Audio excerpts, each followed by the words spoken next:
we are going to our last and final guest, and she is Anna, and she'll be sharing her journey of her joy of uncertainty. When I asked her, what do you want to title your segment? She said, I did not think this through. Like, that's the actual title. I was like, oh, okay, I thought you needed some time to think. So her title is, I did not think this through, the joy of uncertainty.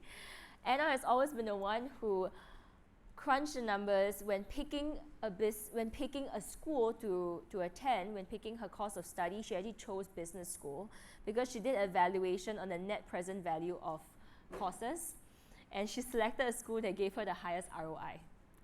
So she got the degree, she got a high-paying job, which is banking, and she got all the lifestyle that she wanted. She can buy anything she wants. But then she impulsively quit her job to travel and dance, returning 2 years later with a new career in comedy. That's pretty strange, right? For someone that values certainty and will always go for something that gets you the highest ROI, she just decided to quit a job suddenly. Well, since leaving her corporate world, Anna has embarked on solo adventures to South America, finding herself at Pablo Escobar's Cathedral in Colombia, climbing mountains in Patagonia, visiting the lost city of Colombia like Indiana Jones, and climbing pyramids in Mexico. Oh my gosh, I feel like I'm watching some James Bond movie. She picked up Spanish in Medellin, Colombia, and learned tango in Buenos Aires, Argentina. Now, Anna is a storytelling coach and the creator and host of What's Your Story Slam. She's here to share with us the joy of uncertainty, guiding us through powerful storytelling activities to help us discover the unique paths we all have, all with a touch of humor and a taste of adventure. Now, here to share with us her journey and the joy of uncertainty is Anna Ong. Hello. Hi. How are you? Good. You're here, you're not traveling. No, I'm not traveling till October. So yes, so you got me in the month that I'm actually in Singapore. Yeah, very rare. Well, you've always been safe and you've always been strategic, right? That's not the Anna I know. But can you share with us when you were in that space of just getting the best job, wanting to plan your life, perfectly? Who were you back then? Who were you back then before this adventurous Anna that we see today? Well, I would probably say I was the product of my mother. Oh. I was, being the oldest child, I felt that my parents' aspirations were all put down on me, so my life was all planned out. Who relates? Right? It's like, I was a kid, my mom says, you're going to be a banker. It was already primed for, since I was 3 years old that I was gonna go into banking. When she was pregnant, she already thought that. She's like, you're gonna be a banker. Yeah, I think that was her goal. Ironically, I'm the only one who went into banking in my family. Oh my gosh. And so you followed her instructions. So it was kind of she wrote down the map, the blueprint of the life that I should follow in terms of where to go to school, what career to have, who to choose as a partner, everything. My entire life was planned out for me, and all I had to do was just go take that step. And so it did, and it did pretty much work, right? I went into banking after university, went into business school, got back into banking because I wanted a bigger role and a bigger career. Actually, what I did not tell you, I also had my Ivy League partner at that time. So we were both the power couple as well. So everything was all laid out and all planned out for me. So I pretty much, at least on paper and on Facebook and Instagram at that time, my life was picture perfect. We were the dream team. I had the career. We were traveling to all these nice places, going to all these nice restaurants. I had all these designer handbags and shoes. Wow. Because in banking there was a uniform, Ferragamo shoes, Chanel bag. No, seriously, there is a uniform. There's a standard uniform. Oh, and of course the pants. If you make more money, if you're MD, you need to have a Birkin. I'm shocked. But when you have all those things, how do you feel? Nothing. It was more like, like, by the way, Chanel handbags are one of the most useless handbags I've ever had because nothing fits. Nothing fits in it. I can't relate because I've never owned one. However, they're good investments. So if ever you're going to tell your husbands to get you a handbag, I would say Chanel does not go down in value when you have to resale it. So that's one good argument of buying a Chanel handbag. But you mentioned that you felt nothing. I mean, how could it be? You have built your life and made the money to earn all of these things. Like as you were pursuing these goals, what do you think you will get when you reach the goals? So I think at the time I thought like I was striving for financial independence. So which I then kept. But then after you reach that certain level, everything else like it's in terms of like it's like the law of diminishing returns. I feel like I'm lecturing an economics class right now by saying that. But after you hit a certain level, you don't get as much high from it anymore because it's more like just a bunch of other fluff. So while I got the thrill of acquiring, after you acquire it, you forget about it. Like I think I remember there were days where I just had shopping bags and I never even opened them because the fun was just shopping and not actually, like I think my concierge goes like, oh, is it your birthday? I go like, no, I think I just had a stressful day. And then when you reach the stage of financial independence and you have all these things that you worked so hard for and you felt nothing, what's next? Well, how do you feel then?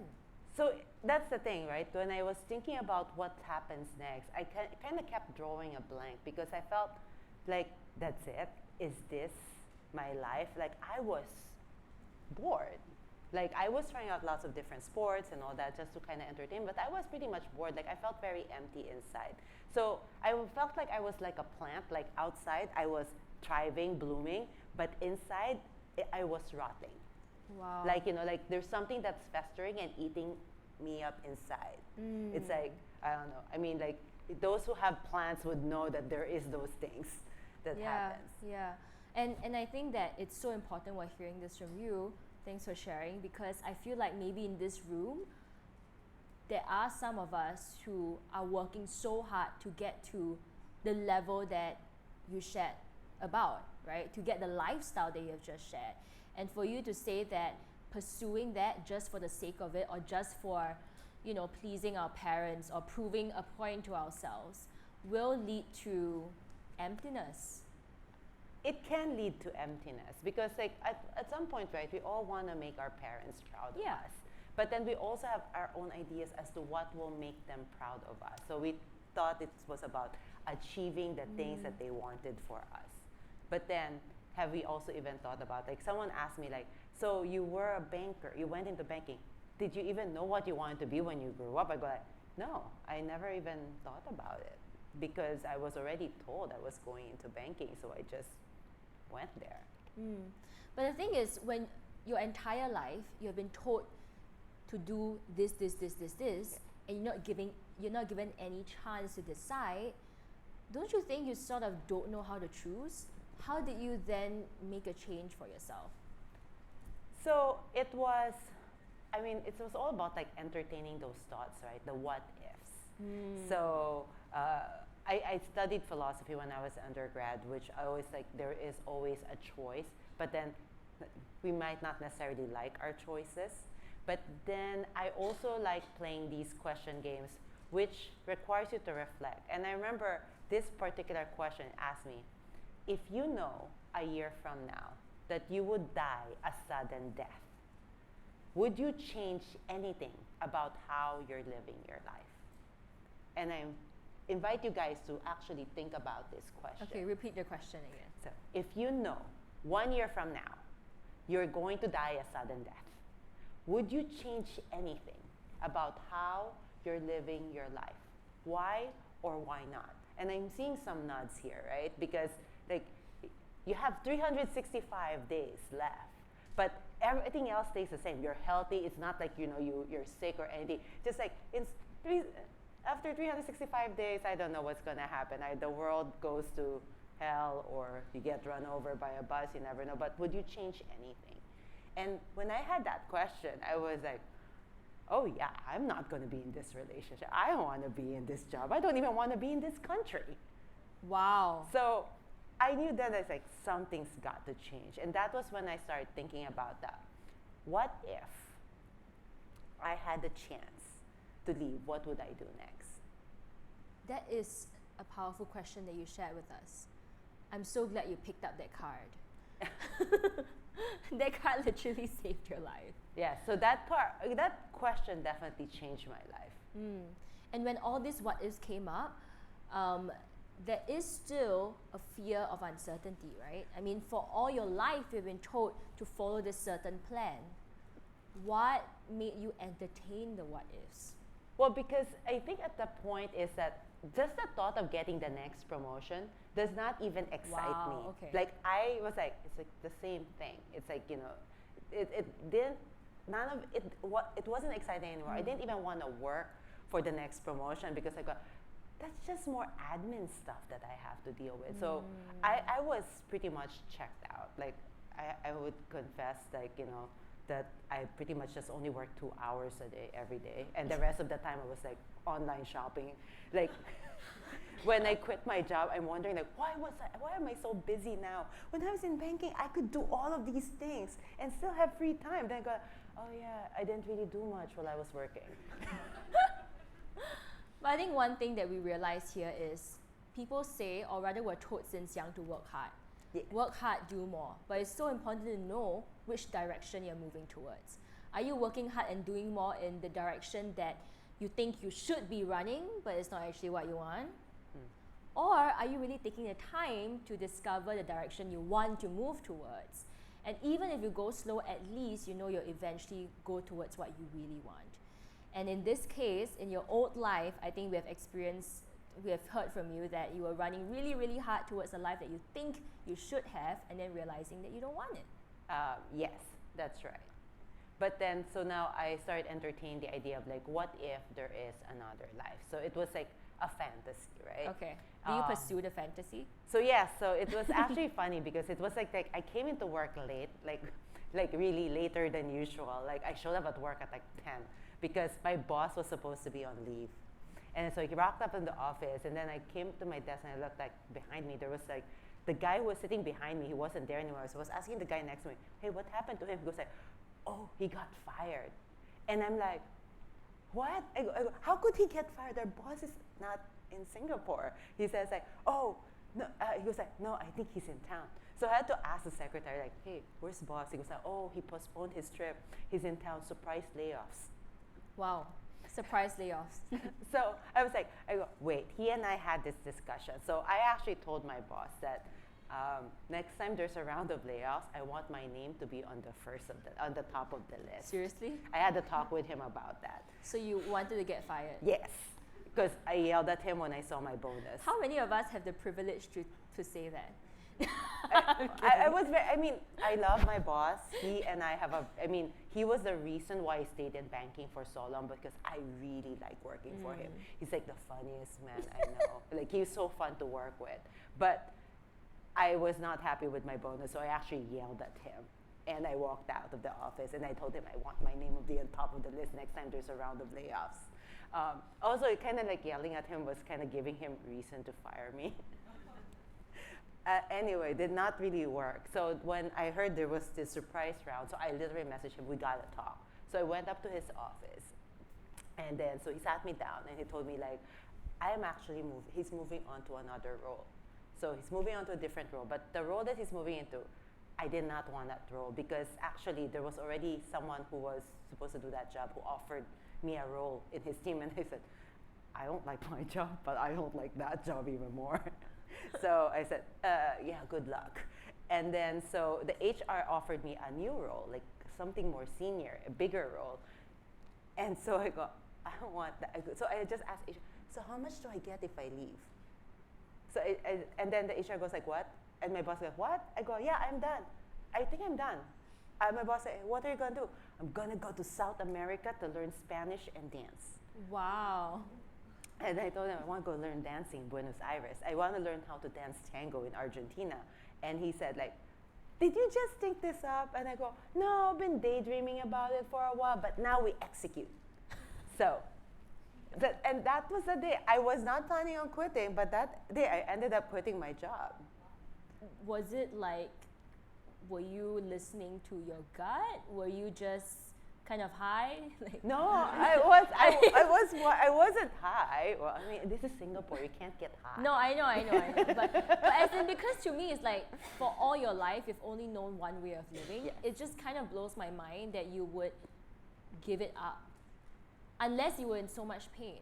Well, it was, I won't say it was pain, but it was more like just the thought of continuing on the path Right. that I was on felt more like a living death.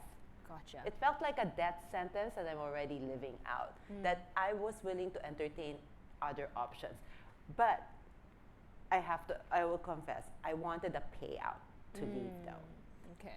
because I wasn't, because I've seen how much people get paid outside banking and I did not like it. And how has your life changed when you quit? Well, the desire to shop disappeared. Wow. The moment you don't have income, the desire to spend money suddenly disappears. It was like Wow. magic. You want to stop your shopping addiction, just quit your job. I'm surprised. Yeah, so I was surprised too. Like literally, I had zero desire to buy stuff. And I actually, when I looked at all my designers, I go, what the heck am I going to do with all these useless things?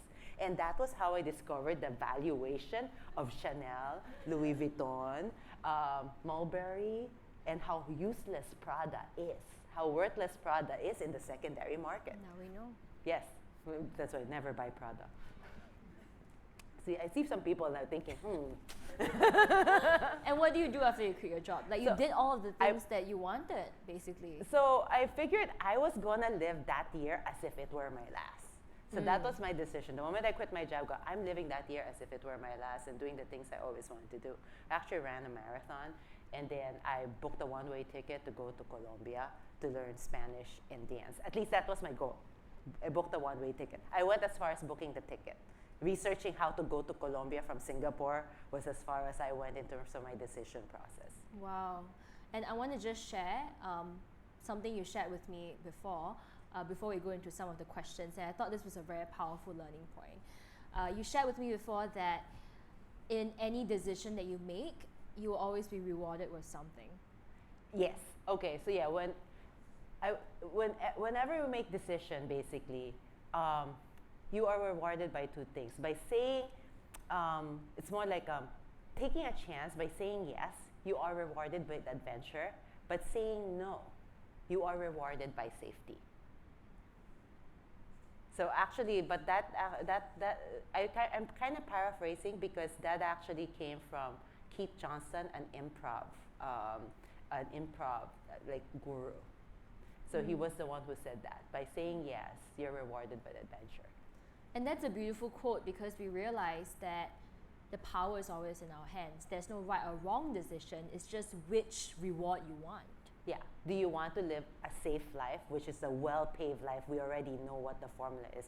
Go to school, study hard, work hard, or trying out that road less travel and you'll have adventure. Not necessarily good adventures, but you will have adventures. Yeah. There's this thought that I had before, which is if you look at the people that are above you at work and you don't want their life, then you should probably move. Yeah, that's probably true. I mean, the only thing I like about their life was the business class trips, but I actually don't like the meetings that they have to go to. There's a question that I think is really pretty powerful, which is when you started feeling empty, did you also feel resentment towards your mother or your parents for the path they have chosen for you, or towards yourself for going along? If yes, what did you do about it? So yes, I did feel some resentment towards my mom when but then, let's put it this way, it's going to take more than an hour to unpack, okay? I see a therapist every week to go through these issues, to unpack this one, because there is that, right? But then we also kind of choose to let ourselves be confined in that box. So it took a while for me to kind of get my mom's respect in terms of my own decision, but I'm Chinese and we follow the golden rule. He who has the gold makes the rule. So when I started making my own money and I stopped asking or relying on them for money, they had to respect my own decisions.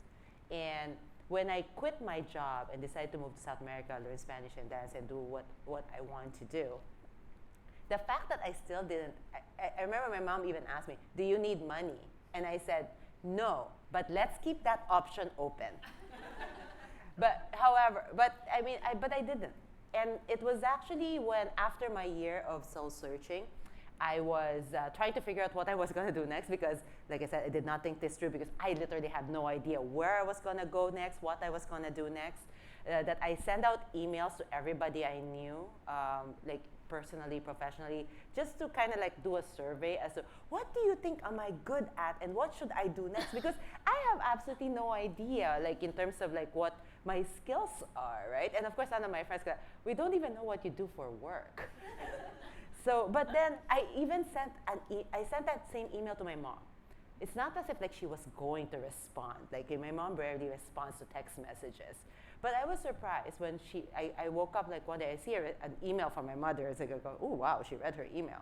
And so I was like thinking, what is she gonna say now? And I was at my sister's apartment and she was just telling me like, oh my God, I just got off the phone with mom. She's saying like, you've been traveling around for 1 year and still, no job and worse, no man. So, and then when I clicked that email, right, my mom just says like, not everyone, so what do you think I should do next? And she says like, not everyone can do whatever they want to do, but you can. Wow. Can't believe she said that. So, yeah, neither did I. But I remember, but then with that one, like every time I start questioning myself in terms of my life's decisions, I still hold on to that message that my mom's faith in me that whatever I set out to do, I can.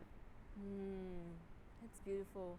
It's such a different message from the one that she gave you growing up. Yes. And that's so cool. That's so powerful. Yeah, I think she's mellowed out with age. And also because you made the money. Yeah. Yes, but she still has more. But what you shared, I don't know if you guys caught the quote. What you shared was that you follow the golden rule. Yes. Right? He who makes the gold makes the rules. That's a powerful quote. But if we really were to think about it and how it actually contextualizes to our life, it is so important to show our parents that we can take care of ourselves. Because if you think about it, what our parents really want for us is for us to be safe and for us to be able to like survive and thrive and be okay. But they have a certain idea on what okay is, and it might be a very different idea from what you have. And it's important to live the life you want and just prove to them that you can live the life you want to live. Yes, because also our parents, when they suggest the life that they want us to live, it was because that's the life that they know. Yes. And that's the success that they've seen. And so they assume that will still be applicable to us. But it doesn't necessarily follow. If you were to just compare the life that you're living today with all of the crazy experiences that I felt hard to pronounce just now versus the life that you had back then, what's the difference? I know it's pretty obvious, but in terms of your emotions and how you wake up every day, what's the difference? I think the main difference is when I wake up every day, I'm always excited to see what happens next because no day is really the same. I can't say it's the same old. Whereas when I was in banking, it was like, Monday, Tuesday. It's like I was counting the days till the weekend. Isn't it ironic that we work so hard for certainty and then when we get it, we get bored? Yeah, that's like being in a relationship. It's always important to, I think what we realize here is that it's so important to find something to do that you love that gives you that deep sense of fulfillment, no matter how much or how little you make. I think money is still important, but it's so important to do something, it fuels you and makes you feel alive. Yes, something that definitely sparks joy. Now, if there's one piece of advice that you give someone who maybe for a long time has stuck to something safe, right? And they have these thoughts like, it's too late. I have no choice. I'm getting older, right? I can't change plans, right? What's a piece of advice you give to them? I would say it's never too late, because every day is a new day to start over. It's like we wake up, it's like we always press reset the moment we wake up. It's like, that's why we always say my diet starts tomorrow. You always have a chance Yeah. to choose Yeah, a you- different mindset when you reset.